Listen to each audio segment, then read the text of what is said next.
Hello, this is Dr. Gabe from First Look MRI, and this is a video to show you what a left hip joint replacement looks like on MRI. Often we won't even do an MRI if they've had a hip replacement because the artifact associated with it, and it sometimes obscures the surrounding structures. In this case though, things look pretty good, so it's highly variable. Sometimes we get a really good look at things like this. We see the prosthesis. Here's the femoral head component, here's the neck component, here's the component that goes down into the femoral shaft, and there's not much in the way of susceptibility artifact. It doesn't distort the surrounding structures.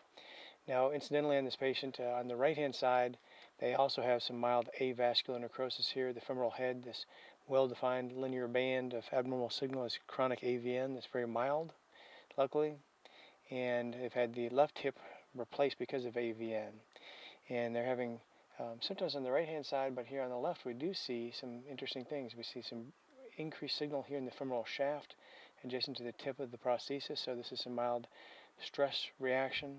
Sometimes this will distort this local anatomy, and it's hard to tell, is this just artifact from lack of normal fat suppression, or is this actual marrow edema? In this case, I believe it is a mild marrow edema on this stir sequence.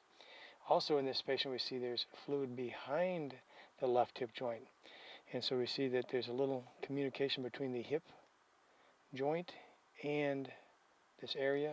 If we put up an axial view, we can see the fluid collection behind over here, and it goes up and it communicates with the joint right here. So this is the joint, here's the prosthesis, and there's a fluid that comes down and leaks out of the hip right through here and in the back here.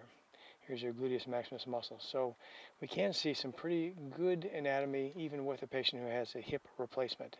In this case, some muscle edema and atrophy, and also this fluid collection that's leaking from the left hip joint, and also this very minimal stress-related marrow edema at the tip of the prosthesis. And we also see the right side, mild avascular necrosis. So the question is, if you have a hip joint replacement, should you get an MRI scan? Oftentimes they'll start off with an x-ray like this, and we'll look and see, is there a problem with the prosthesis? Is there a loosening? This is not a very good look at it, because there could be a fluid collection, a muscle tear, it could be an infection, and this will just look completely normal. And when we do CT scan, there will be artifact from this as well, called streak artifact. And with the MRI, again, we also get an artifact, which is called susceptibility artifact. But again, in this case, it's fairly mild, and you can see that the MRI does have value for this patient in particular. And that's it. Thank you so much.